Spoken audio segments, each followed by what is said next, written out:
Hi all, I'm Dan Smigrod, founder of the We Get Around Network Forum. Today is Tuesday, August 27th, 2019, and you're watching WGAN-TV live at 5. Kind of have two shows in one for you today, Matterport Capture app, Matterport 3D Showcase app, a demo and discussion. And to help us with that, hey Amir, good to see you. Good to see you again, Dan. Good to see you again, Amir. Is Amir Frank. Amir is Matterport Content Marketing Manager. He's been on the show a number of times to help us understand the basics of all things Matterport. So super excited to have you on the show again, Amir. How about we start with the Matterport Capture app? And if you could let us know what version that we're working on. Sure thing. So I'm working with the latest version that's available in the App Store. It's version 3.0.5. Okay. Did you want me to go ahead and just share my my iPad screen so you can see? Great. Yeah, that would be great. Okay.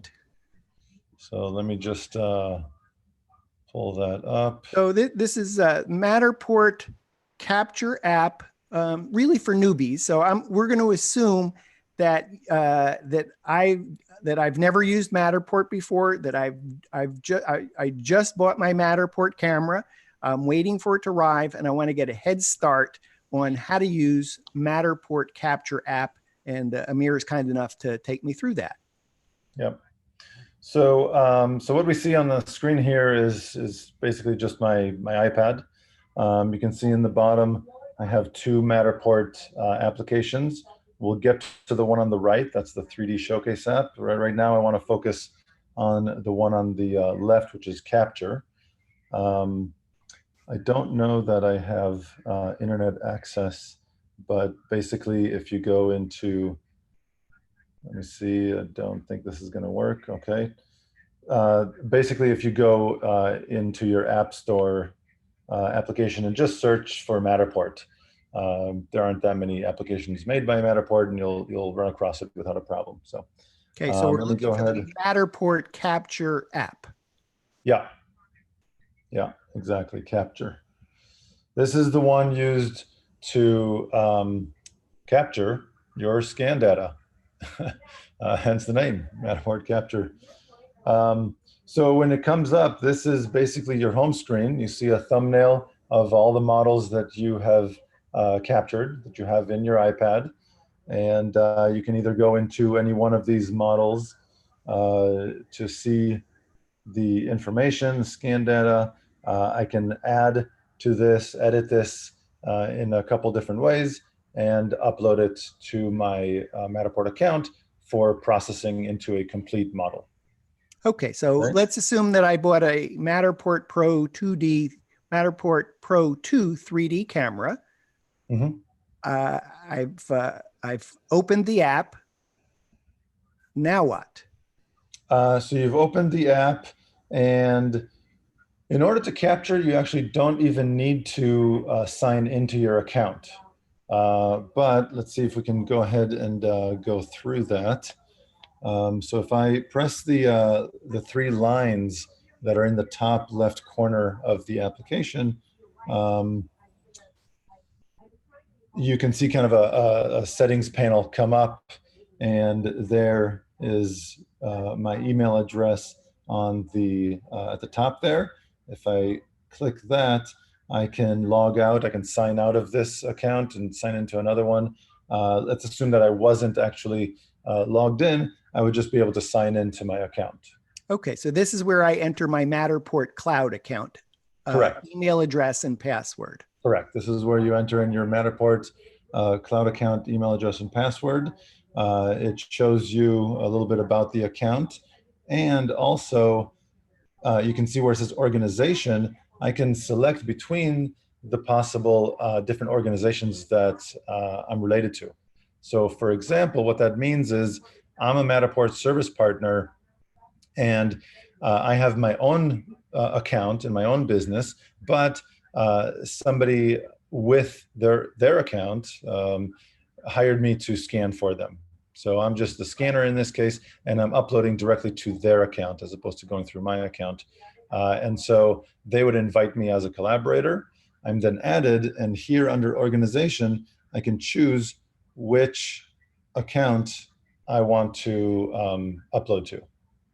And that's good to know. And I did watch WGAN-TV Live at 5 when you did Matterport Workshop 3.0, and you explained how to do set up a collaborator account to either invite a collaborator or to be a collaborator. So we'll just assume that all our viewers understand how to do that, and if not, that they can go into the We Get Around Network Forum, WGANforum.com, and search for that show and that particular feature about collaboration. Yep. Okay. So back I'm to going to go into panel. Sorry? So do you want to come out of that? There's a tab. Yeah. So let's come back here. And you'll notice that if I go, so just below my email address, it shows me which organization I'm uploading to, I'm connected to. Every time I hit upload, it'll just confirm that I'm uploading to the correct organization. So at that point, after hitting upload, I'll also be able to, kind of as a last step, choose which organization I want to upload to. So that's very important. Okay. So you do have settings and privacy, which you can go into. This has a few different setting options for how you like to use Capture. For example, the sounds, when it aligns, after it's done scanning, transferring the data, things like that. Little bings and bongs that happen as you're scanning. What do they sound like? What's it sound like? This is American Idol moment. Yeah. The grid, which we haven't seen yet, but I'll show you that in a second. So you can either show the grid, which will give you an idea of the amount of space being covered, and you can either have that in metric or imperial, which is the grid units. See that just below there. Assisted alignment. So this is actually very, very important in different situations, namely situations where the Capture app may have more difficulty aligning between the scan positions. For example, large open spaces, maybe an empty warehouse. There isn't a lot of 3D data that the camera can see in order to judge where it's moved, where you've positioned the camera this time. So this visual alignment or assisted alignment allows you to use things that we call April tags. It's basically a giant letter-sized QR code that you stick to the wall, and each QR code is obviously different. And then with that information, the system can better recognize where you've moved the camera. Okay, so for a residential listing, which I anticipate doing most of, I won't need to click on the assisted alignment, these things that look like QR codes. But if I'm doing a super large space and it's an open space like a warehouse, then I probably need to click on that little I for information to learn more about alignment with these April tags. But I think for today, we'll assume I'm a newbie. I'm not going to start out with the most difficult space, is when I presume things look the same. Maybe a giant open warehouse where from one end to the other, it doesn't look different. And I need some distance with the lining. Let's call that an advanced feature. Don't need it today. Good to know that it exists, and then I could do on that. Yeah. Below that, just about the Capture app itself, I'm, as you can see, running version 3.0.5. The 3D conversion engine refers to the engine or software algorithm that converts the 2D data to 3D. This is for anybody using the 360 cameras, the Ricoh Theta, Insta360, things like that. Yeah, I got an Insta 360 One X. Yep. So does that mean I could use that with Matterport as well? Absolutely. And so if I'm planning to use my Insta 360 One X, and I got my eye on a Ricoh Theta Z1, then I need to download and install whatever this 3D conversion engine. Yeah. So Capture, that's actually a very simple process. We won't be able to go through it right now, but basically the application walks you through that. As soon as you even attempt to scan your first scan position with a 360 camera, it'll tell you, hey, you need this conversion, and you can just go ahead and download it. So this is kind of a one-time add-on to the Matterport Capture app if I'm using presently a Ricoh Theta V or Ricoh Theta Z1 or an Insta 360 One X. And then I read a little bit in the We Get Around Network forum about the Leica BLK 360.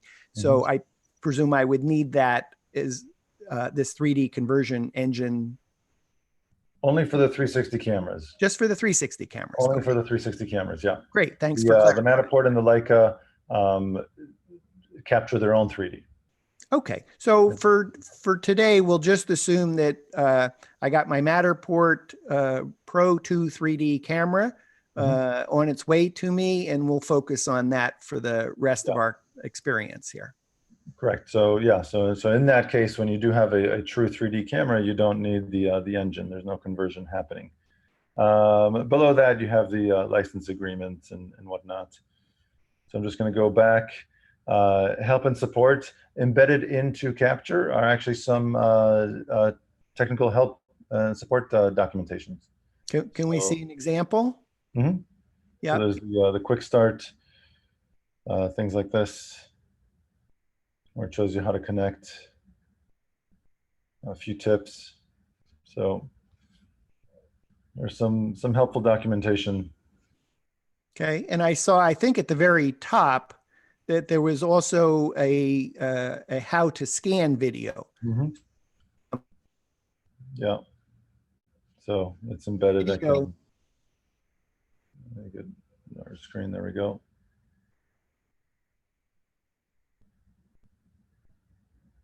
Yeah. So it runs through our quick start how-to video on just the very kind of bare bones fundamentals of scanning. Okay, cool. So we can stop that here. But I did take the time to look at that video. I thought it was an excellent video to help get started with Matterport scanning. So that's good. That's good to know that where to find it. And I think you just had some other things under help and support just to. Yeah, so help and support. And I did go ahead. I know you have some challenges connecting to the internet. So I do know that when I went through how to scan on the 3D scan, mirrors, windows, and trim, error messages, etc., that those either were kind of notes, short notes about each of those, or had linked out to Matterport support. You may need to have internet access in order to do this. The most of it should be, because when you're using Capture, typically you are connected to the camera and not to the internet.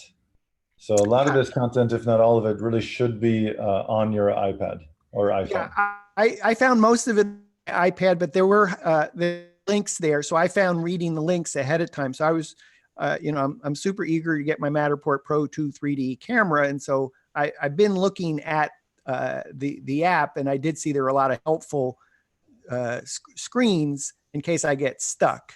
And then some of them actually do go off to the web and give me more information, such as April tags that you were talking about earlier. Yep.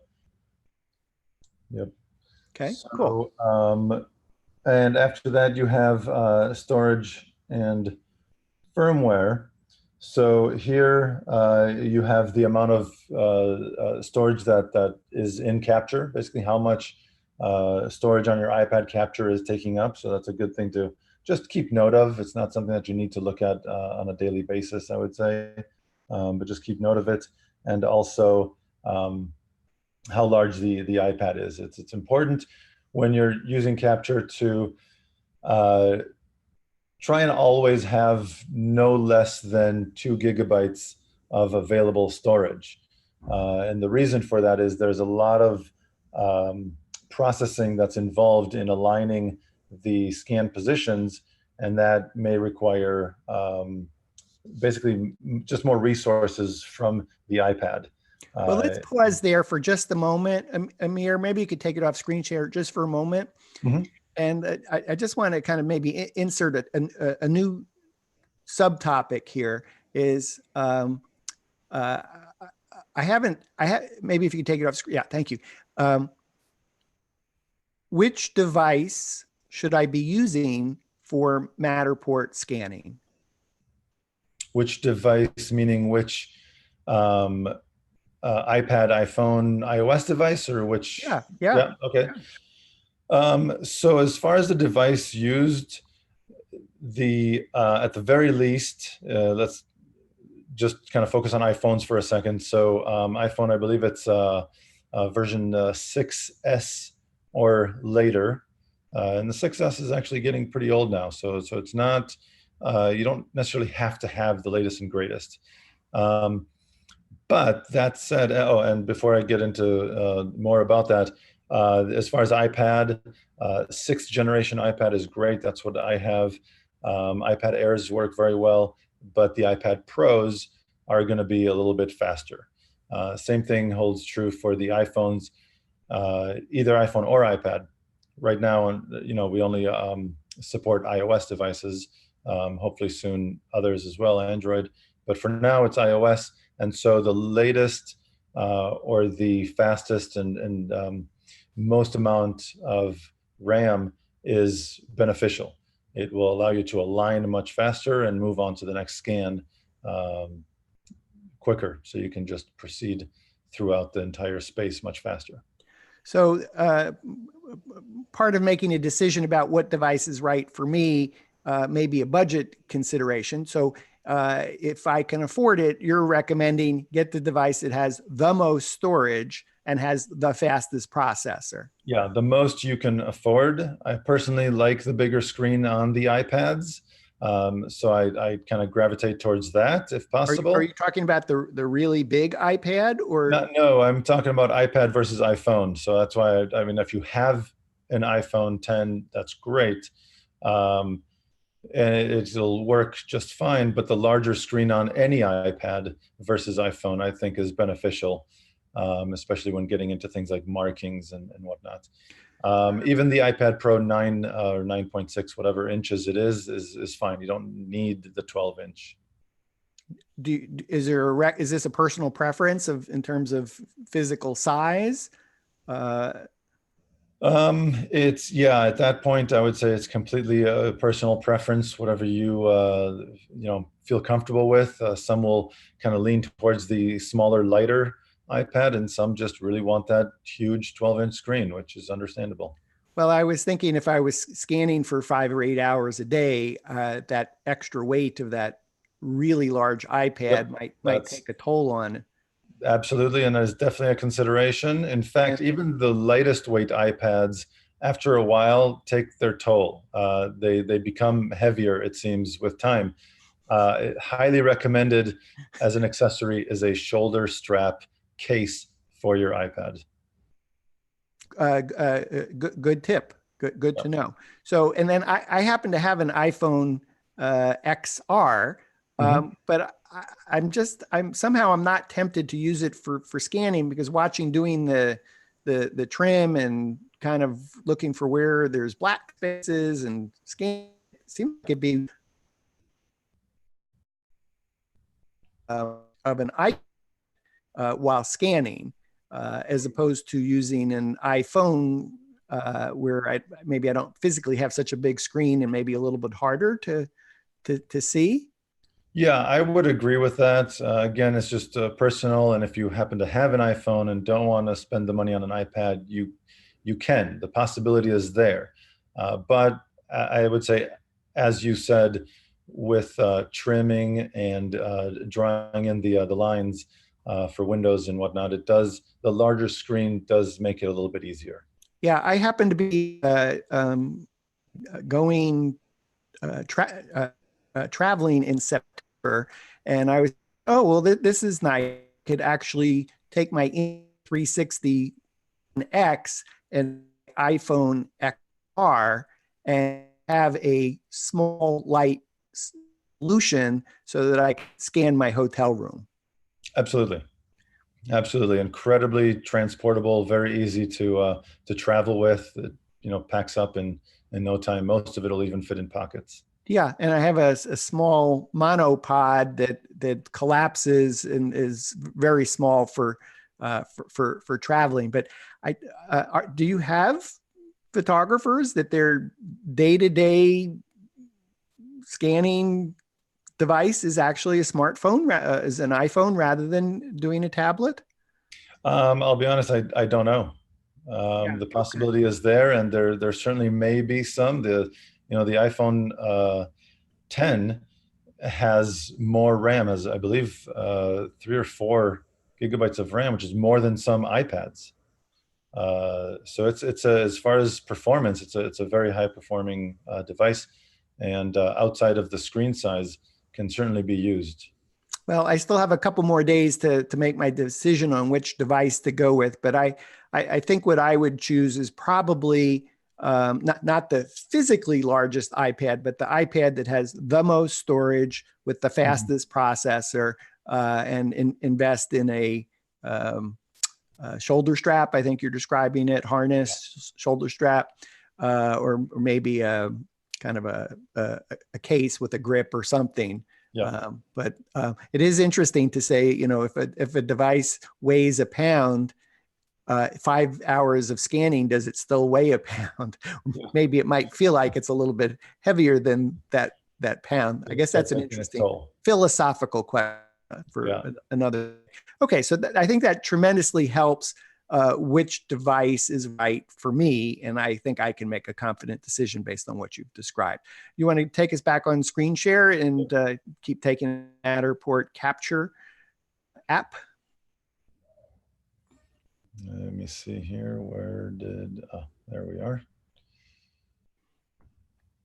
Okay.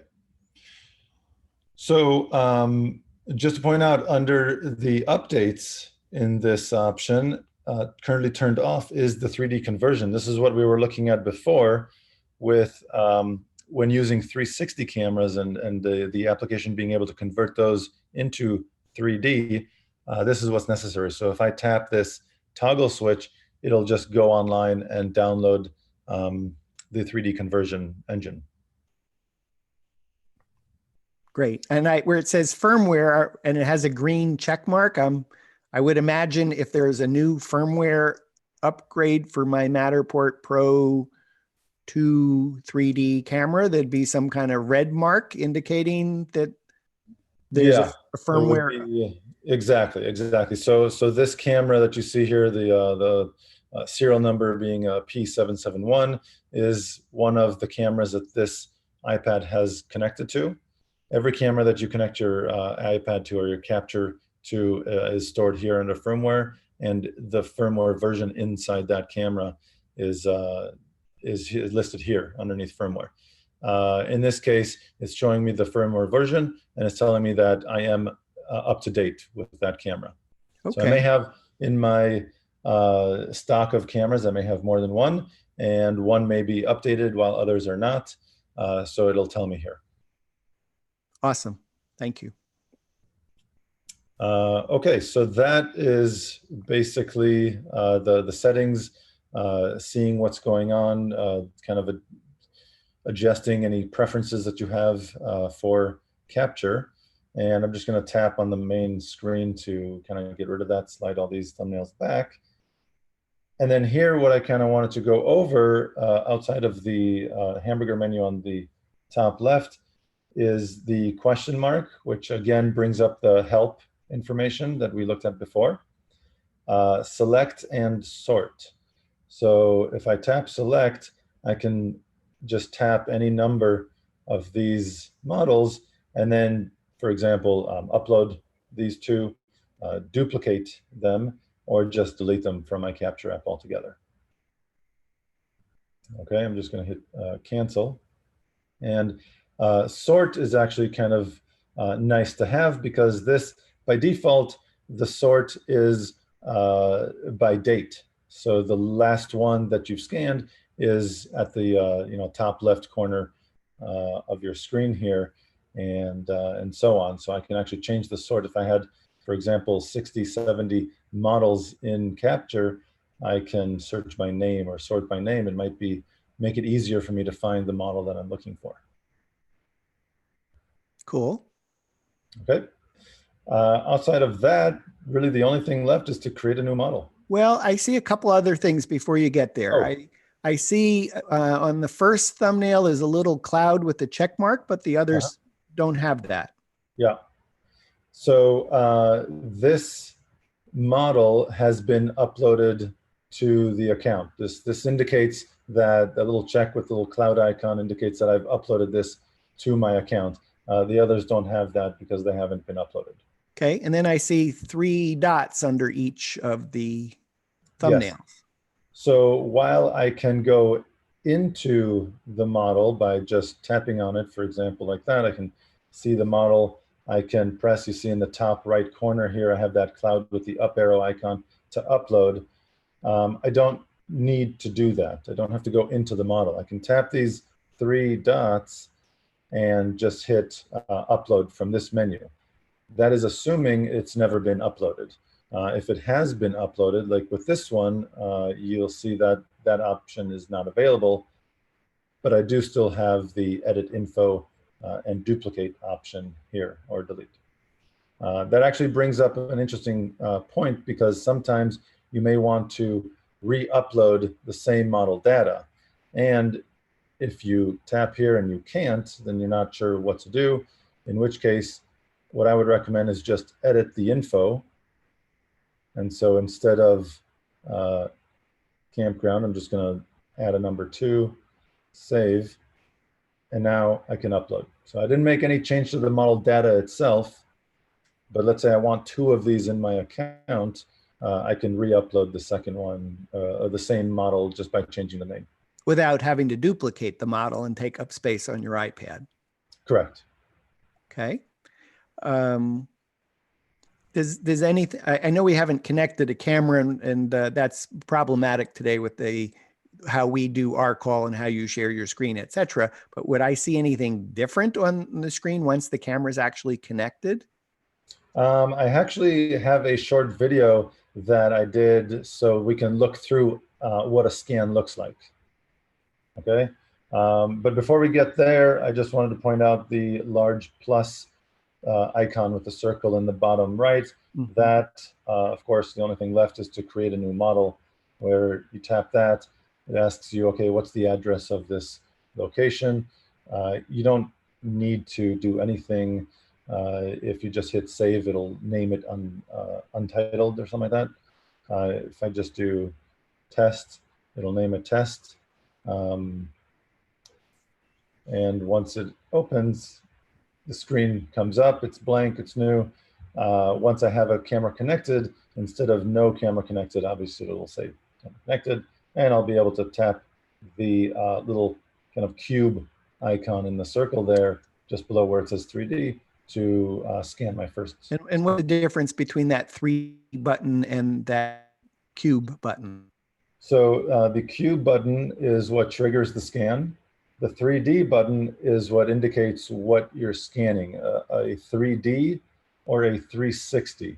That should not be confused with what camera you're using, meaning the Insta360 that we previously talked about is not to be scanned as a 360 because it's a 360 camera.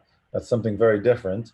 If you want the model to be in 3D, if you want that scan position to be part of your 3D model, it has to be scanned using the 3D mode. If you just want a 360, for example, you've done the interior of a home and now you want to go grab the hero shot from the curb or backyard, without having to scan your way or progressively move the camera to the backyard. Just pick it up, move it to the backyard, and there's no alignment between those scan positions.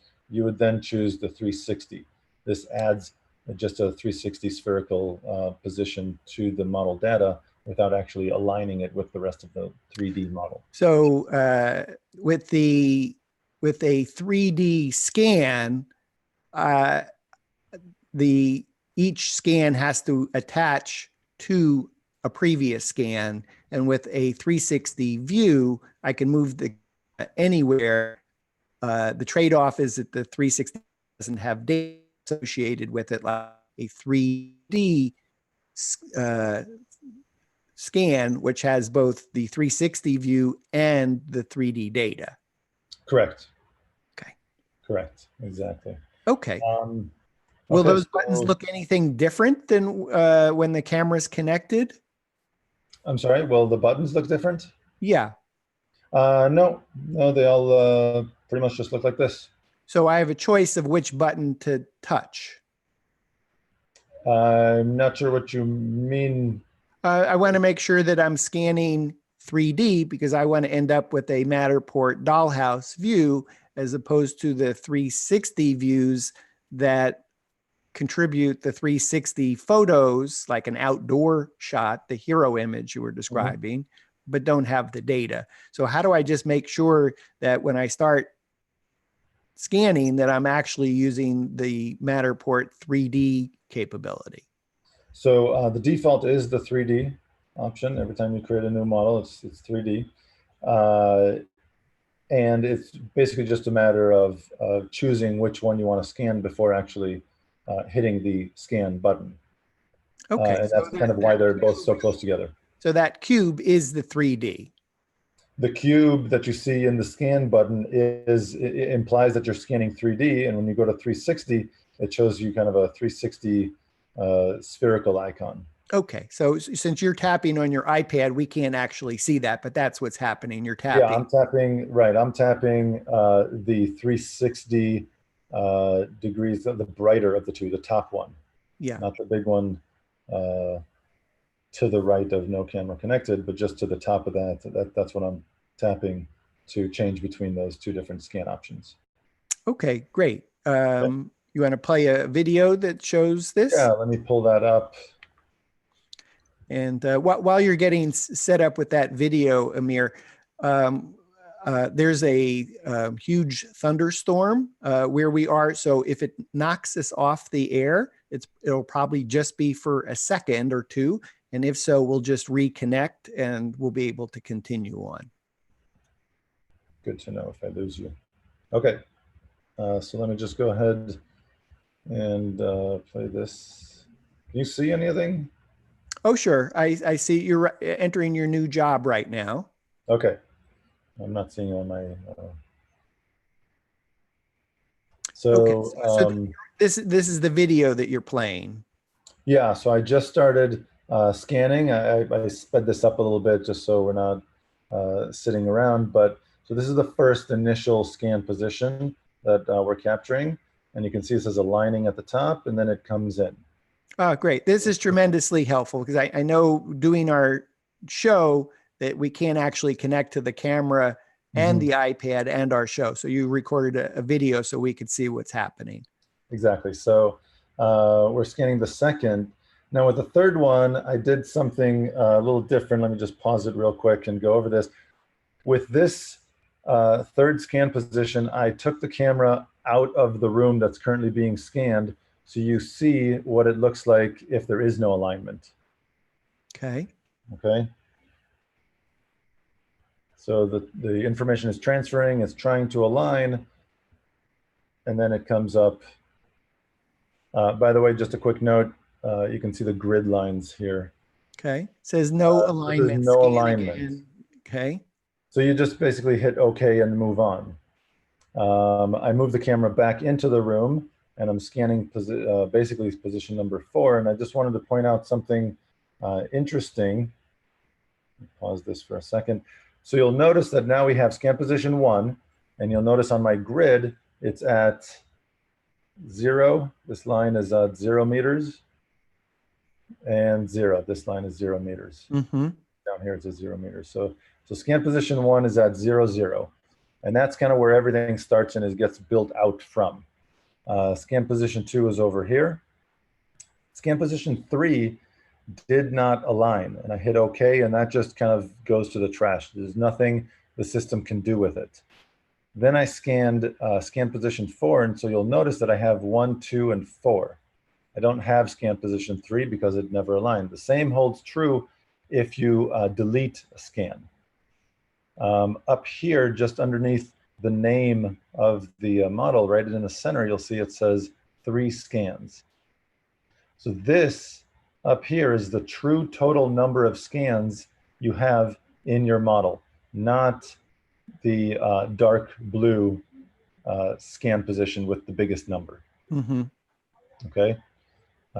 So, you know, in this example, I'm only 1 off, but this could easily, with a large home, can get to, you know, 10, 20 off, and you'll look at the blue, you know, dot with 156 on it, and you upload it, and then you realize that Workshop only shows me 140 scan positions. Something didn't upload. Everything uploaded. If something didn't upload, it wouldn't have processed in the beginning. It can't process until everything is uploaded. So I just wanted an error message. What other error messages might I hopefully not get? There are some error messages that you could potentially run into that will basically indicate it can't upload. What I would do in that case is say, okay, no problem. You can either create a duplicate of the model data and try uploading that, or what I showed you before is just change the name of the model data, the name that you've given it, and then try to upload that again. Okay, so if there may be some instances where I do get an error message, which it still may have scanned successfully. It may warn me maybe that it may not be the most connected scan. Would that be an example? If I shot too far away, but not so far away, it didn't. There is, yeah, so there's a message that says something along the lines of low overlap. And it's not an error message, but more of like a warning that says, look, this scan position may be a little bit far away. There isn't a whole lot of overlapping data, 3D data, for me to get a solid connection.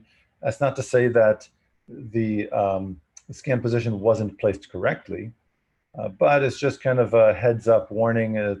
You may want to take fewer steps between scan positions next time. Mm-hmm. Now, unfortunately, there is no way of warning in a way that's not terribly annoying when a scan position is misaligned. So this is actually something that's very important. So when you see that aligning come up, and while you're waiting for that scan position to align, it's a good idea to keep an eye on the iPad to make sure that this blue dot, the number 4, comes up where the tripod was positioned. Well, that kind of begs the question, because I noticed when you were playing the video, there was some time where I guess the model successfully transferred from the camera to the iPad, mm-hmm. but was maybe processing on the iPad and didn't yet show up. So correct. I was thinking I might be able to speed up the process of scanning is after I see that it's successfully transferred to my iPad, that I could continue to be moving the camera and positioning it. Should I be waiting for that previous scan to still show up before I take my next shot, or it's hard to say, because it's very difficult to predict a misalignment. If you could predict a misalignment, you wouldn't scan that position to begin with. I like to keep my scan positions about 5 to 6 feet apart, as opposed to the maximum 8, 9 feet.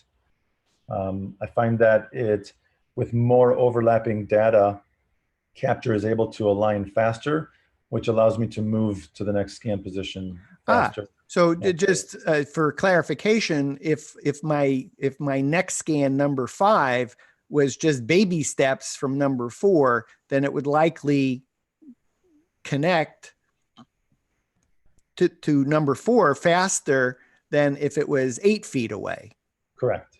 So I may be in the rhythm to say, well, if I scan every 4 or 5 feet, I can pretty much trust in a residential listing for sale that the scans will connect, and I could keep moving through the space, moving the camera, even though I don't see the scan yet show up on my iPad. But maybe that's after I've been scanning for 10 or 20 or 30 homes, maybe start to pick up that a little bit more advanced technique of how to even move faster through a space. Right, right. For sure, as you do more of these and get more scan models under your belt, you'll get more comfortable with it. It's always a good idea, even if you don't wait for it to line with every single scan, which I completely understand is not practical. We all want to get through that home as fast as possible. It is definitely a good idea to get in the habit of looking down at the mini-map, the screen that you see here, just to see that there aren't any discrepancies in the scan positions. So if let's say that where I expected scan 4 to show up, it totally put it in the wrong place. Do I leave it there and continue scanning, or is there a way to delete it and then scan again? You would want to delete it and then scan again. In order to delete it, you just tap the number, the scan position. Is that something you can show me without maybe deleting, but showing me on a previous? Yeah, we can go over that. Because I'm guessing if you went into a previous model, you could probably show me what those 3 different new things that popped up in the bottom right are. Yep, absolutely. We'll cover those as soon as we're done with the video. We'll open up a previously scanned model and we'll cover all the icons at the bottom there. So let's go ahead and continue on here. So now scan position 5 completes the 4th corner. And from this point, it's just a matter of filling in the black. I like to think of 2 things when I'm scanning a home, for example. One is filling in the black. So you get a full model. In this case, you can see, let me pause that. You can see I scanned position 7, and out towards the edges of this room, it's becoming a little bit dithered. There's some black dots all over the place. That is basically telling me that the 3D coverage of those surfaces is not as dense, and I won't get as accurate measurements and 3D model in the end. So I want to fill that in, even though you can see it and make out the room. Generally speaking, unless it's a pretty small room, you don't want to have just the one scan position in the middle. You'll have better accuracy with measurements if you do a few scans around the room and even another one in the middle. Why not? So more than just the one scan. So from 7, I just kind of keep going. Filled in that corner with 8, and then 9 towards the other side, so you can see how that looks more filled in. So I just wanted to kind of make that clear. That, let me go back into Capture now. Thanks for doing the video. That was most helpful. For sure, yeah. All right, so we're switching gears, and you're going to explain those tools in the bottom right corner? Yeah. I did just want to mention the second thing that I think about, not only filling in the black, but I also think about navigation. Your visitors can only navigate to the positions you scanned. So down hallways, you want to try and keep those lines as straight as possible. If it's going around a corner at the end of a hallway, you don't want to cut the corner. You want to have a position placed at 90 degrees all the way past the corner, and then turn 90 degrees and then keep going down into the room or remaining hallway, whatever. But just keep in mind that navigation and filling in the black are the two things that you want to keep in mind as you're scanning a home. Okay, so this was scanned with a 360, an Insta360 in fact, and that's why the positions here are hexagons instead of circles that we saw in the video. Scan positions captured with the Matterport Pro 2 are circles, 360 cameras are hexagons, and the Leica BLK 360 are squares. You can integrate, change up in between the different models all in one, or the different cameras all in a single model. I can have circles, squares, and hexagons in the same model. If that makes sense. Well, while I understand you can do that, why would I want to mix cameras? So for example, the Leica BLK does a much better job with outdoors than the Pro 2. But the Pro 2 is a much faster scanning camera. So you can do the inside of the house with the Pro 2 and then do the outside with the Leica BLK, as an example. If you're scanning something like a car dealership, okay, it doesn't happen often, but it does happen. You want to do most of the dealership with the Pro 2, but then maybe you want to sneak in a couple shots of the interiors of the cars with a 360, Insta360. You can better maneuver it, and it better deals with those tight spaces. So that might be beneficial. You know, those spaces may work better with kind of having two different cameras. Okay. Okay. So if I wanted, for example, to delete one of these, let's say scan 27 is completely out of alignment. Do you want to duplicate this model first before you delete anything? I have it backed up, no worries. Okay. So I just tap on the scan position itself, and I can see a very rough preview. You can see at the top it says preview, not final quality. So you're going to see stitching issues. You're going to see some potential color and brightness issues with this that you will not see once this model data is up and processed. So I get a preview.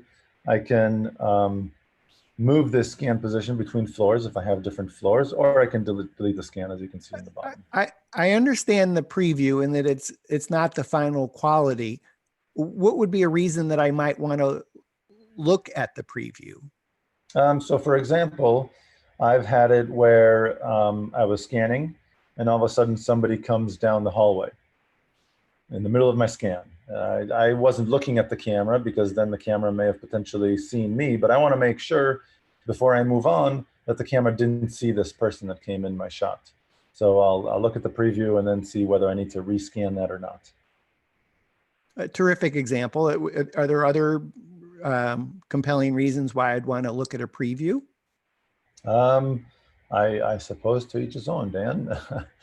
I'm just curious. I don't think keep making sure that the pets or people are not in the shot sounds like a great example of using the exactly. Pets walking through the shot, things like that.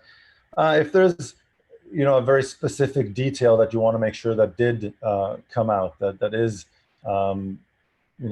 lit well enough that you can see it. If you can see it in the preview, you'll definitely see it in the final product. Okay, so you tapped in order to get the preview, and now I see I have I actually have three options. Three options, yeah. Okay. Yeah, so the move to floor, and we'll get to floors in a second here, but scan positions are not tied to floors. As we've talked about previously, everything needs to be aligned to something that's been scanned before. Everything starts at position 0, 0, and works out from there. So if you want to go to a second floor, you can't just pick up the camera, go to the second floor and start scanning. You have to scan your way up to that second floor. Okay, but that said, scan positions are not tied to floors. They know the elevation of the scan position relative to other scan positions, but a floor is really just a grouping of scan positions. So don't know if we want to go into this now, but if I wanted to tap on the very, very bottom right icon, the one with the three kind of squares overlapping one another, that's the floor icon.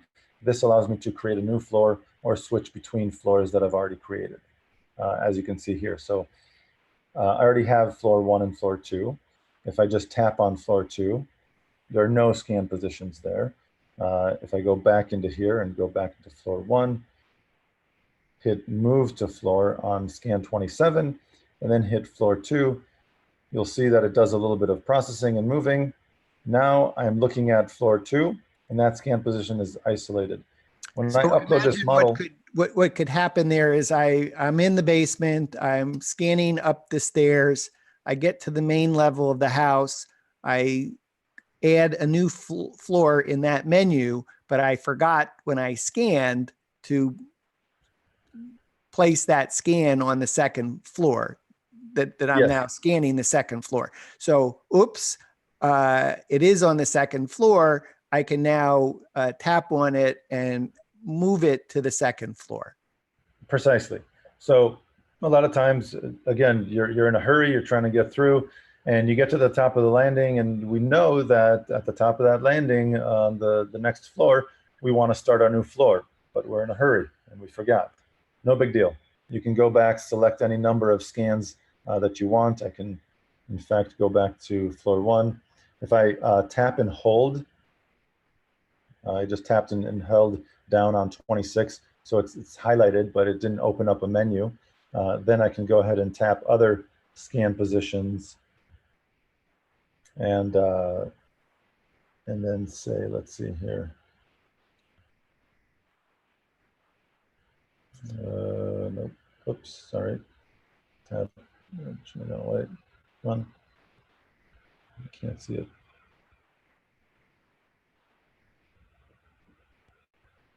Okay, there we go.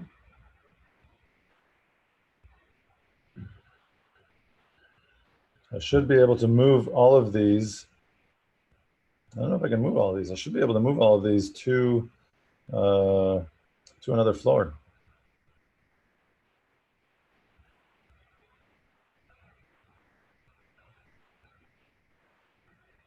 No, it doesn't look like it. I'll have to look into that. There was a way at one point to move multiple scan positions to a new floor, and it doesn't look like I'm able to bring it up. Yeah, oh well. I know we have a lot of devices connected to do WGAN-TV live at 5, so I could imagine that we could be causing a little bit of a challenge in terms of not being able to move multiple scans simultaneously, but great that you're going to check on that. I'll definitely check on that. I could imagine, I'm trying to understand this floor stuff. If you could go back to the floors for a second, yes. In the bottom right. So if you go to add a new floor, can I call the floor? So I could call the floor basement if I wanted. You could. It's not going to translate to the same name. That basement name is not going to be part of your final model after processing.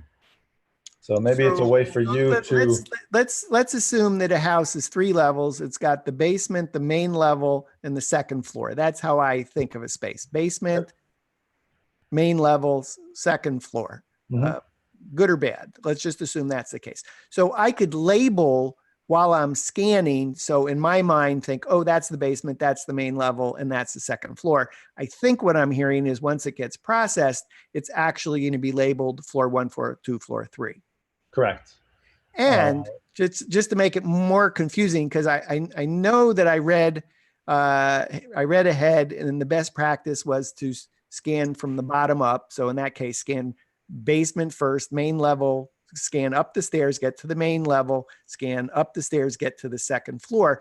But I can imagine there's times that I might want to start with the main level first, then go to the second level of the house and do the basement last. So I'm going to imagine that if I've labeled things basement, main floor, and second floor, that'll make sense to me. But if I leave the labels as floor 1, floor 2, floor 3, and I've scanned main first, Right. second floor second, and basement last, that said, when it eventually processes and shows up as a Matterport 3D tour, it's going to say floor 1, floor 2, floor 3, and it's going to be in the order of basement, main level, and second floor. Correct. Yes. So you can, you're absolutely right. It is best practice. And ideally, you would be scanning from the lowest floor to the highest floor. That being said, that's not always possible. Things are happening on the basement, for example, and it's not ready to be scanned yet, and you need to move on. So you start on the main floor or even on the top floor, and then, so it's possible. It certainly is possible. If you are starting on the main floor and then working your way up to the second floor, you're done, you're completely done with those two scans. And it is even more recommended to not jump around so much. Keep those. Well, I read in the We Get Around Network forum that sometimes the house is not exactly always ready. And so if the real estate agent is prepped the main level, but hasn't gotten to the second floor or the basement yet, as much as I want to start with the basement hasn't been prepped. And so while I'm scanning on the main level of the house, some work, I could imagine that the real estate agent is still staging the basement, and there may be some people still sleeping on that second floor, and they're just not ready for me. So sometimes even best practices, I got to know that I can still scan it. If the best practice is start at the bottom and work my way up, even if the house is not available in that order, it's not a problem. But I should keep in mind that just because I've labeled something floor 1, floor 2, floor 3, is not necessarily going to show up as floor 1, 2, and 3 in the order that I scanned. It's going to show up in the final tour where the floors are labeled from the bottom up, floor 1, floor 2, floor 3. Correct. And you can change those names as well using Workshop 3.0. So just for clarification, even though I've named the floors, whatever I've named them, when it eventually gets processed, it's going to show up as floor 1, floor 2, floor 3, going from the lowest level to the top level. And then in Workshop 3.0, which I believe you showed us, you can then relabel the names of the floors if I want to. Correct. Basement, main floor, second floor. Okay. Yep. And I guess just for clarification, if I go, so I've done the basement, I've gone up the stairs, I've started scanning the main level. I got 10 scans on the main level, but I haven't placed them on that floor. And so I go, oops, I can move them to the correct floor. It's not that it's actually physically moving. I'm guessing that the Matterport Capture app is letting me know about the floors just so that I have the visual reference of what makes sense to me. But frankly, if I chose to scan a 3-story house and I did it all on one level, it would still process correctly as a 3D model. The organization of these floors has nothing to do with how the model processes. That is correct. This is a grouping of scan positions. You're basically removing the visual representation of the scan positions from one floor so that you can scan a floor that is directly above that level, and so you don't get confused with how the scans are aligning and whatnot.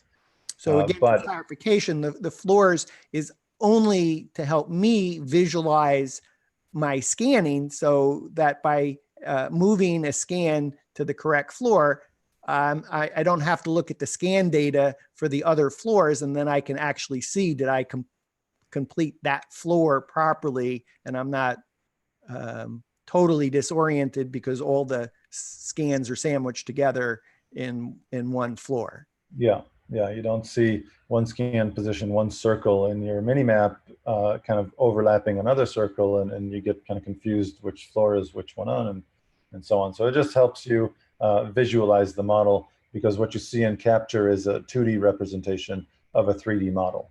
Great. So that was one of the 3 tools in the bottom right. I think there were 2 more tools to look at. Yes. So, oops, oh, go away. Yeah, so we have another tool here, the little marking just above the floor. This tool allows me to mark. You can see it says mark features, and I'll just go from the top down. The top circle. I'm sorry, I'm lost there because I can't see you tap. So if you could X out of that and just tell me once again, which button, are you hitting the middle button or the top button? The middle one with the line and 2 dots on either side. Line and 2 dots, that's what you're hitting. Okay. So I tap that. This is the marking feature. And this allows me to specify what is a mirror, what is a window, and where I want to trim out or crop some 3D data. Okay. So the top one is the mirror marking. And if I just tap that, you can see a little highlight around it.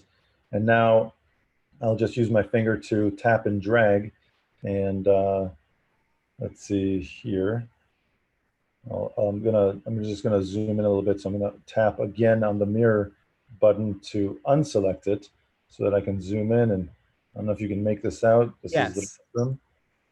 So there's a mirror right above the sink, very common. So I'm gonna tap the mirror and click, just not click, but tap and drag the mirror marking from one side to the other. And why do I want to mark mirrors? So mirrors are probably the most important thing to mark as you're scanning through your space, your property. And the reason is because the camera sees what is reflected in the mirror as another room on the opposite side of the mirror. So an example of that and how you can kind of get into trouble with this is I have a master bedroom with a connected master bath. The mirror of the master bathroom that I'm scanning first is reflecting a mirror image of the master bath into the what's basically on the other side of the wall, and that's the bedroom. So now I've scanned that. It thinks there's a whole nother bathroom on the other side of that mirror because I haven't marked it. And now I'm working my way with scan positions out into the bedroom. And now I can't align because it says, wait a minute, what I see here in the bedroom is not what I know should be here. There should be a bathroom here. So you mark that and then it'll say, nope, that's not a bathroom. Don't worry about that data. Just ignore it. So do I need to mark mirrors prior to scanning? As soon as you see them and where they would be in the mini map, then you can mark it. It's not the end of the world if it doesn't happen right away, but just know that if you are running into misalignments or non-alignments, issues with aligning your scan position, that could be one of the reasons. So look around your mini map and see, oh, wait a minute, I forgot to mark this mirror. Mark it, scan again, and that should fix the problem. So again, just for clarification, if I don't mark that mirror, it's possible that the Matterport processing engine will think that there's a totally additional room because that's what it's seeing in the mirror is a whole nother space. Correct. And in order to avoid misalignments and bad scans, it's important to mark the mirrors as soon as I see them and I can mark them. Correct. So is there any downside to making that line longer than the mirror? No, in fact, I would recommend not trying to, make it extremely accurate, but do go a little bit over each edge of the mirror. You can see that the little arrow with the front is kind of pointing towards the sink, and that's correct. So that's the front of the mirror, and that's how you want it. And 2 questions. It looks like you've kind of bisected the wall there. How important is that placement? Do I need to be super accurate about placing it exactly where that wall is? And then what happens if it says front and that's facing the correct way? What if it wasn't facing the correct way? So the center icon, which is the mirror icon, same icon as what's in the little button on the right, you can just tap that and you get a small menu that one option is delete, the other option is swap label. So if I press the swap label option, it just flips the arrow of the direction. So if you did happen to draw it in the wrong direction, for example, I'll tap the mirror icon and just draw it in the wrong direction, I can just tap swap label. I don't have to move around. I don't have to grab these and move it all the way around like that. I can just swap the label. And then how important is it in terms of where it's placed, in terms of the placement? You definitely want to keep an eye on it. It doesn't have to be 100% accurate. You can't see to that degree of resolution, but you don't want something like this. Okay, so if you just put that back, it's driving me nuts that the front is facing the wrong direction. Could you just flop that? Yeah. So just in case. Okay, now let's see you put it in place. And I'm just grabbing. If I grab the side, one of the end tabs, I can pivot. Yeah. If I grab from the center, it's just going to drag the whole line. Okay. And what if it's a little bit further back? Does it mean that it's not going yeah, if it's there, what's going to happen? Will it still be okay? Or you might see it should be okay. You might see a little bit of that extra mesh that was scanned in between the actual mirror and this line. So best practice, carefully place the mirror marker, because try to place it as carefully as possible. And definitely be longer than the mirror, not shorter than the mirror. Absolutely. Okay. You don't see the effect of that data being eliminated from your model. It only affects it after during the processing part of it. Great. Unless there's something else on mirrors, how about windows? That's it for mirrors. Windows are pretty much the same. So I have a window over here, and I'm just going to tap the window icon. That's the second one down, and drag a window icon or the window marking like that. Again, same exact techniques hold true. The window, in this case, the window is kind of inset a little bit in the wall. So I may want to reduce these. Again, I don't want it to have it perfectly. I do want it to go a little bit over, but I may back it up just a bit here so that I don't have just a flat plane. So you can kind of see that depth in the final model. Does that line literally cut whatever it is that is to the left of it? Yeah, everything to the left of this is going to be eliminated from the 3D data, and it's going to generate just mesh basically in the window itself. Because your 3D camera can't see the glass, this will be basically just a black hole in the model, and this will fill in that black hole. So I presume you make the trim a little bit bigger than the windows. Trim. Oh, forgive me, the window. So the window. Yes. The window marking a little bit over the edge. But I'm a little bit confused because I see some of this splash or splatter or something to the left of the window, but you haven't marked all the way blocking it to the bottom left, for example. Do you need to do that, or just by marking the window, it takes care of the rest of that splatter? So since you can't see my finger or mouse cursor, I'm just going to mark this with, let's say, like I'll mark this with the trim line just so you can see the difference between them. Okay, so this part of it, this part of the wall is not a window. I know that because I scanned this place. This is a wall. So what you see to the left here is some 3D artifacting. This model was also captured with a 360, an Insta360, not a Pro 2. So the accuracy of these artifacts is kind of, well, it's not as accurate. It's guessing as to what's there. So this stuff here, if I have a camera and it's looking through the window, it might pick up some bushes or trees or stuff outside the window, but it can't see through the wall. So there's no need for me to bring this all the way out here. I'm just going to remove this for now, because this shouldn't be there anyway. That should not be processed. That's just an artifact of the conversion process from 360 2D to 3D. Okay, so that's how to do the window. And then I see a scissors. What's that for? A scissors is for trim. I don't really like to call it a crop, because especially a lot of photographers kind of associate that with, for example, a crop tool in Photoshop. It's not the same.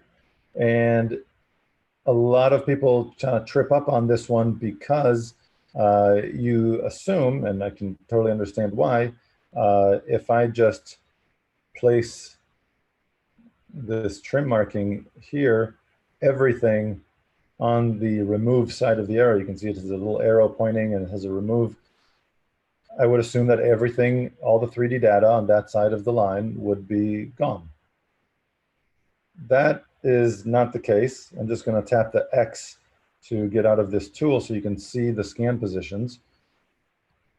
The 3D data that was captured by scan position 26 will not be there from the remove side of this line.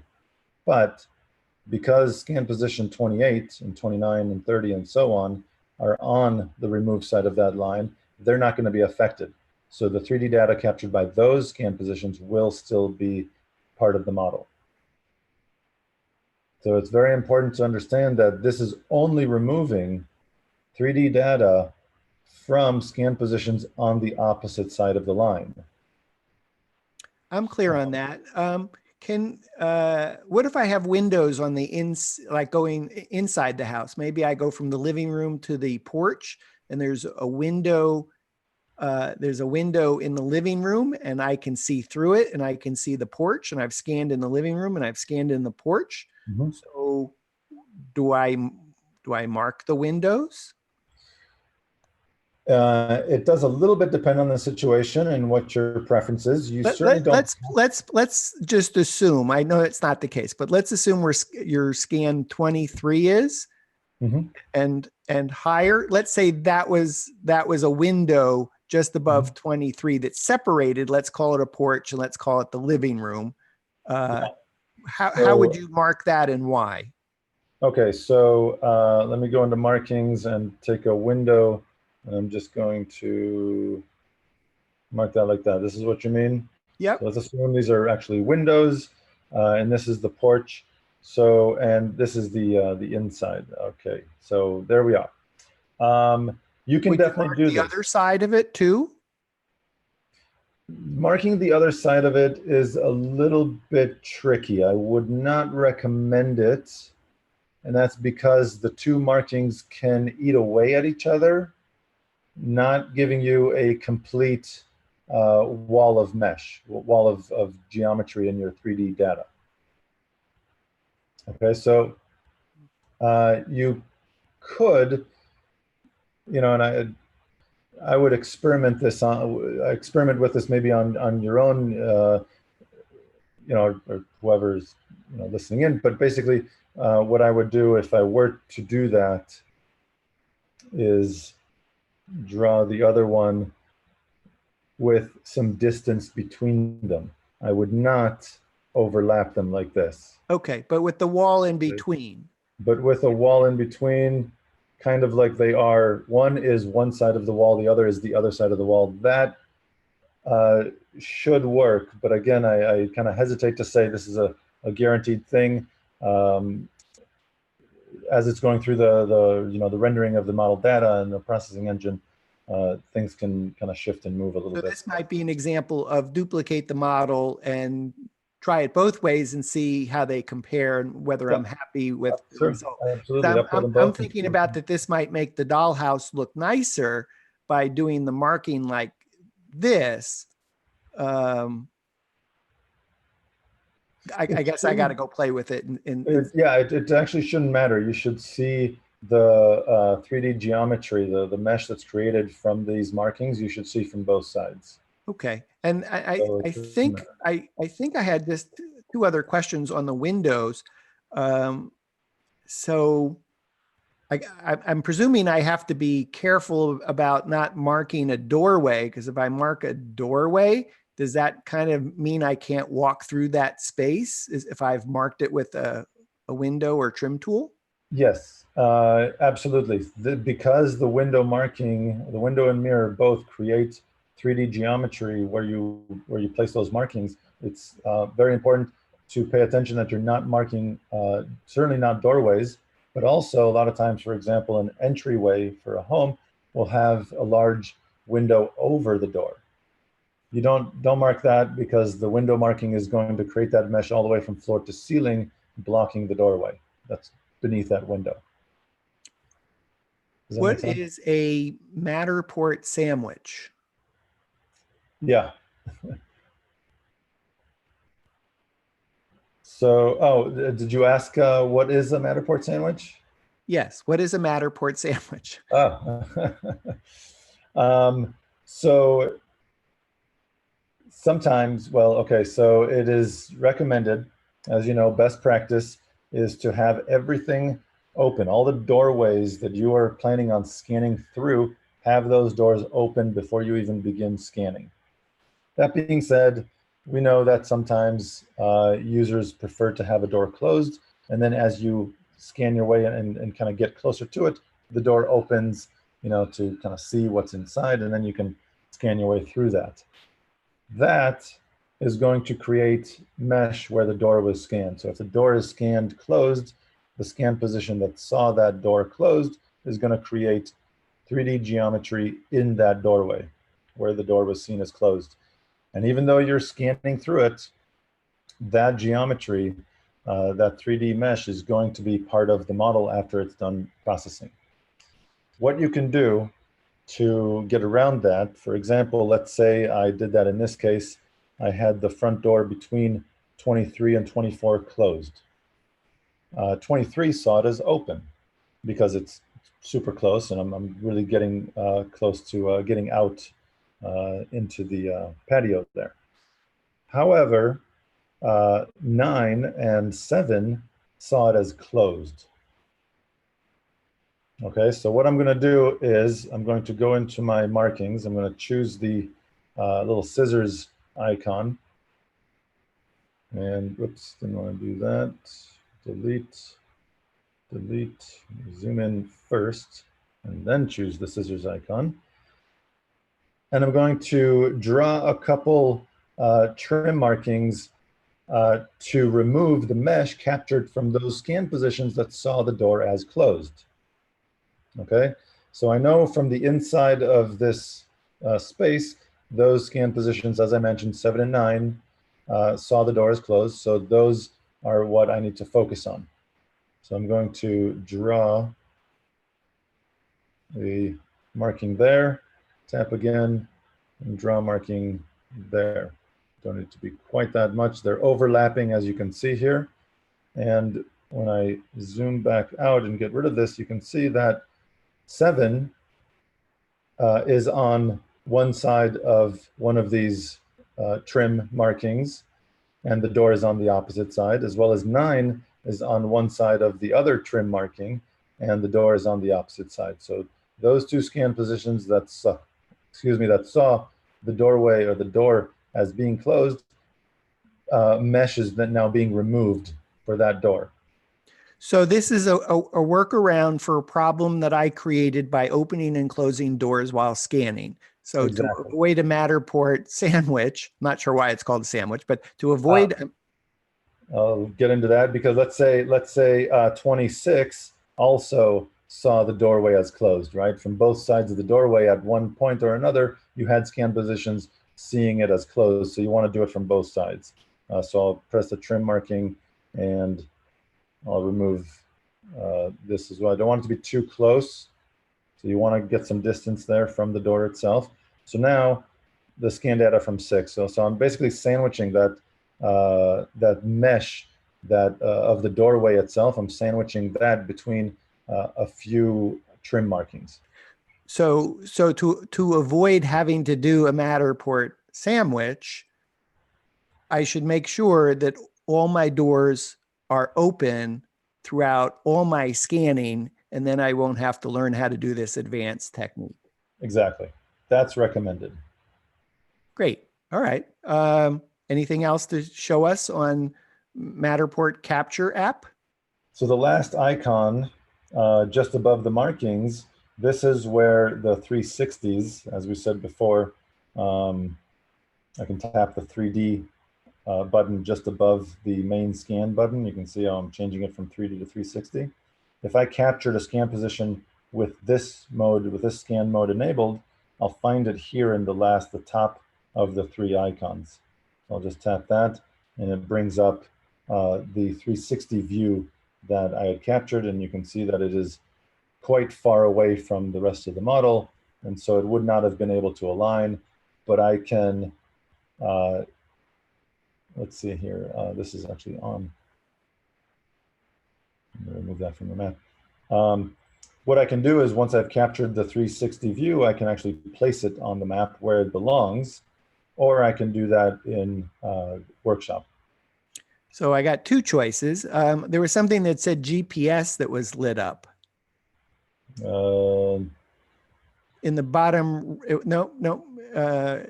right there next to the make full size image. There was something that was there. I saw something in red. I wasn't paying attention. Possibly when you do place on map, it positions it where it thinks it belongs. So it's using the GPS of the Matterport Pro 2 camera to place the 360 view in where it thinks it should go. Yeah. Okay. So if it's not in the right spot, then you clicked on that in the bottom right corner, the top of those 3 icons. Then it looks like you've now tapped on that 360 view. Correct. I can move it. If it's not in the right spot, I can move this around anywhere I want. So you're just dragging your finger. I'm just dragging my finger. And if the orientation doesn't look right, I mean, how do I make sure? And what is the right way to, what side should face the house? So in this case, I'm lining up the sidewalk. You can kind of see that cutting across. And by just looking at the preview for this, let's see how I can go back.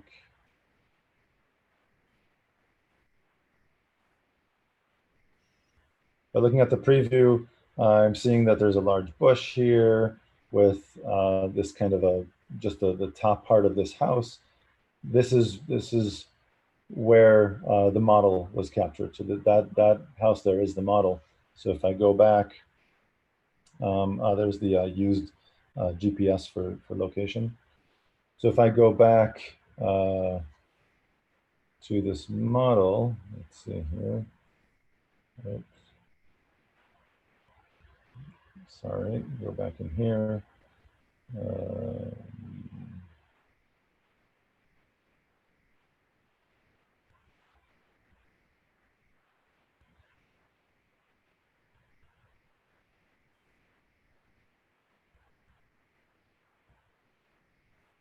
Not, I have to almost remove it and then place again. So, okay. So here's, you can see here in the top left corner is that large bush with the house just behind it. So I need to move that so it's pointing. So this is how I know that, with the sidewalk lined up and this large bush pointing towards my model over here at the bottom of the screen, I know that it's oriented in the correct direction. So I could imagine that even though I could reorient the 360 view in Matterport Workshop 3.0, I'm one location, I probably could do this a little bit faster because I'm looking at the space and go, okay. It's in the right spot. It's not in the right spot. It's oriented correctly. It's not oriented. So, yeah. I guess this is very important to orient it correctly. Yeah, but this is nice that I can do this while on location and get my 360 views in the places that I expect. There looked like there was an extra menu item on that one. Unlike if you could tap on that 360 view, there was I think. you had some extra options. Yeah. So you can drag and rotate, move to floor. That's interesting. Remove from map and convert to 3D experimental. Right. So drag and rotate would allow me to move this around, rotate, just like I was doing before. Let's see here. Yep. Move to floor, just like the other scan positions. I can associate it with a different floor. Mm-hmm. Remove from map is the same thing that I have from the 360 kind of view itself in the top right here next to the trash can icon. I can remove from the map, which basically just removes it from this map. And then finally, convert to 3D. You can capture a 360 and then convert it to 3D. That, even if you do it with the Matterport Pro 2, it's going to use the 360, the 2D to 3D conversion engine, which is not going to be as accurate as having initially captured 3D data. So earlier in the show, you talked about downloading and installing that module. Do I need to have that module downloaded if I'm going to take advantage of that convert to 3D experimental feature? Correct. Yes. Yes. Okay, great. So this is kind of nice, for example, if you don't have a Insta360, but you have your Pro 2, which we know doesn't work well outdoors because it can't compete with the infrared from the sun. You can capture a 360 outdoors and then convert that to 3D if you want it to be part of the 3D model, and just kind of play with that and see how well that works. Sounds like an interesting potential workaround. Yep. If I'm trying to go from maybe the house to the barn, right, and it's totally sunny out, and I know that I can't use Matterport Pro 3D camera to do 3D scans, but I could go do it, let's say, in 360 scans every 5 feet, and then maybe try and take advantage of this experimental convert to 3D to see if I could actually make that work. It may or may not work, but it's exactly. maybe a cool workaround. All right, yep. Cool. So is there anything else to show us about Matterport Capture app? That's it. Cool. All right. So Matterport 3D Showcase app. So the 3D Showcase, I'm just going to get out of here. So if you're just tuning in, you're watching WGAN-TV live at 5. Our guest today is Amir Frank. Amir is Matterport Content Marketing Manager. He's been kind enough to, he's now about to show us how to use the Matterport 3D Showcase app.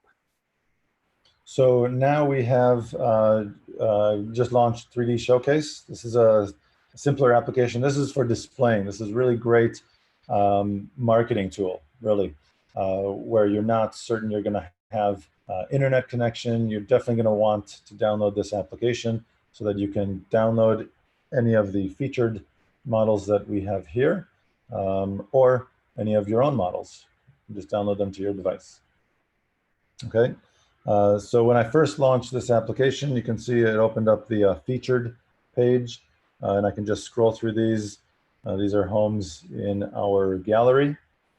I won't be able to go into them because I don't have internet access on my iPad. Okay, looks very straightforward. If I wanted to download it to the device before I went to my meeting, there's a little cloud, there's a little icon, just tap on that, download the model. Then when I'm on site with a client where I don't have internet access or don't have easy access to internet, the Matterport 3D tour is now on my local device, whether that's an iPad or an iPhone. Yes, exactly. So at the bottom, you only have the 3 icons available: featured, downloaded, and cloud. So featured is the featured set of models that we store in the cloud and make available to you for any use that you need. Then you go to downloaded. These are models that I've already downloaded to my device. Anything from the featured, anything from my account, anything that someone has shared with me, that's public facing, I can download it and find it here. So where did Carmel by the Sea 2 come from if you downloaded it? How do you download it? So this one came from my account. If I go into cloud, I'm not connected to the internet, so I apologize. You won't be able to. Okay, so had you been connected, had you been connected to the internet, what would happen when you tap on cloud? Why don't Cloud, you? you see your models that are in your account, folders, the models within those folders, the same folder structure that you see when you log into your account via any computer. Okay, and then I imagine that I see a similar set of clouds, and the thumbnail includes a little cloud with an arrow. And so Correct. if it's not already on my device, then I'm going to, while I have internet, I'm going to tap on the cloud, download it to my iPad. Correct.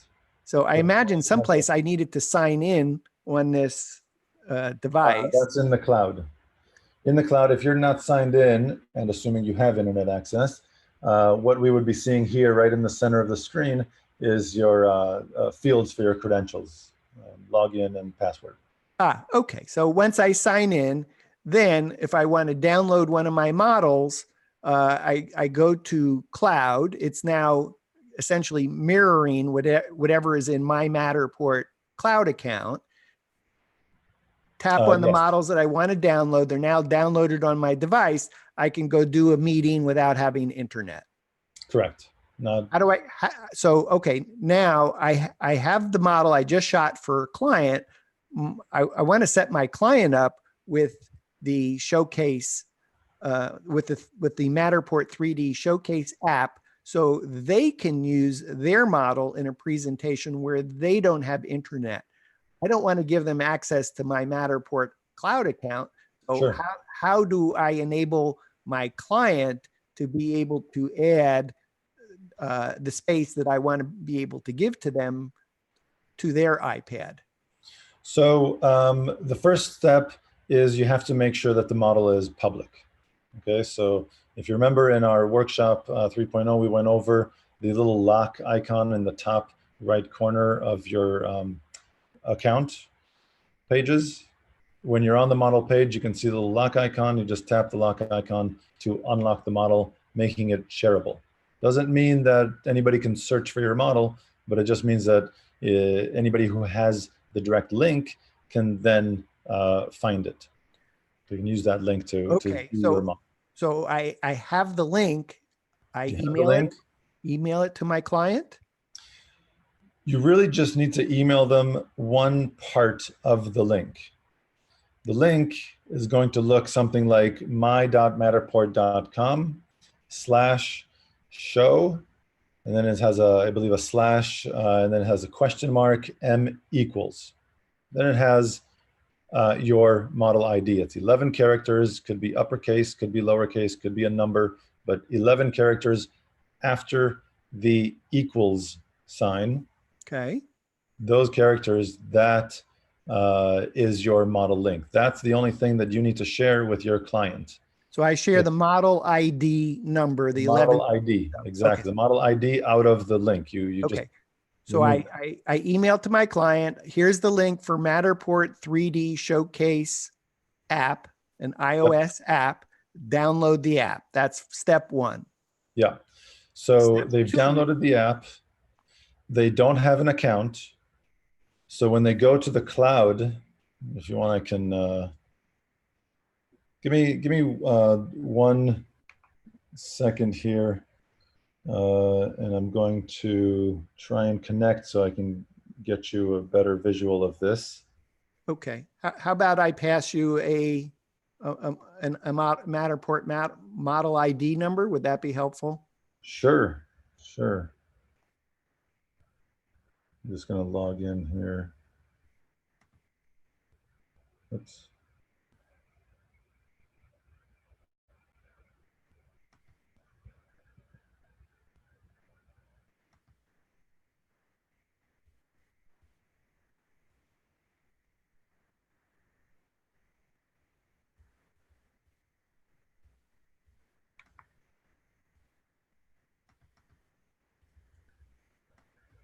And I'm about to pass you a.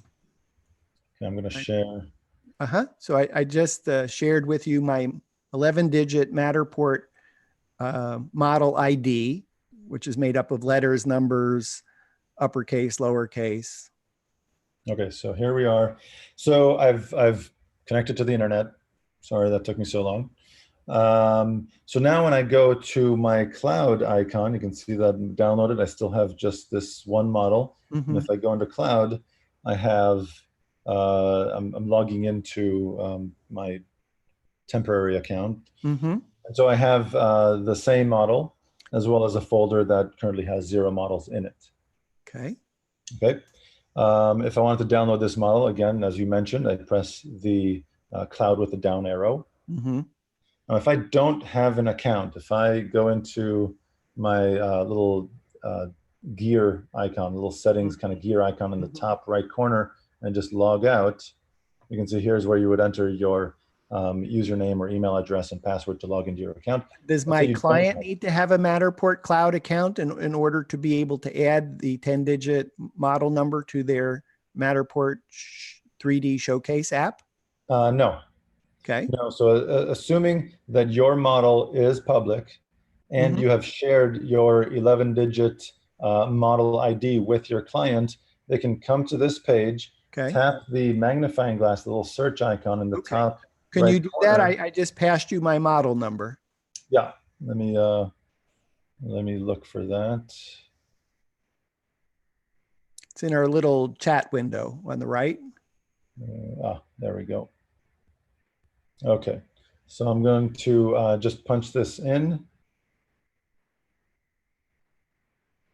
And let's see here. You're not copying and pasting it? I can't. Okay, I'll read it out to you. You want me to read it out? Capital F, lowercase d, lowercase u, lowercase b. Sorry. That's okay. Yeah. G and Q. Yeah. Okay. So I got it in there, whichever way you like, and then I can do search, and there's the model. Okay. So not in my account, I'm not logged in, I don't have any credentials that have anything to do with Matterport. I can find this model because it's public and because I have this ID. This is like your password or key to access this model. At this point, I can just tap on the main thumbnail to view the model, or I can tap the little blue cloud and arrow icon to download it into my iPad. Okay, so this is really good. What this says is my client can have the model that I pass to the client to be able to download the Matterport 3D Showcase app, use the magnifying lens, add the model, the 10-digit number, then use the cloud, hit the arrow, download it, and they never have to set up a Matterport cloud account. They don't need to ever be connected to the internet, even to add their model, which I shot, in order to send it to them. Correct. Okay, good. Awesome. If you could take it off screen share. Yep. What kinds of use cases for the Matterport 3D Showcase app? We just described one way is I want to give it to my client. My client can use it offline to share with whomever they want to. I can use it on business development calls where I may not have internet access, and I want to make sure that I can show Matterport Spaces to someone in their office without the hassle of connecting to the internet in their office. Yeah. How else might I use the Matterport 3D Showcase? So it's a really good marketing tool for Matterport service partners. If you're just a photographer, not an agent, you can use it to show what Matterport can do, how much more information you're getting from Matterport as opposed to just a slideshow of images. You can go to real estate meetups and just show people right then and there what a dollhouse looks like. And they're pretty much always surprised and taken back by that. So it's a really good marketing tool for service partners to use to market their own services to the agents. If you're an agent, you can use it with your clients. You can download, I mean, this kind of goes back to what you mentioned, but you can have several homes that you want to potentially show this client, meet up at a coffee shop. I don't know if there's going to be internet or not.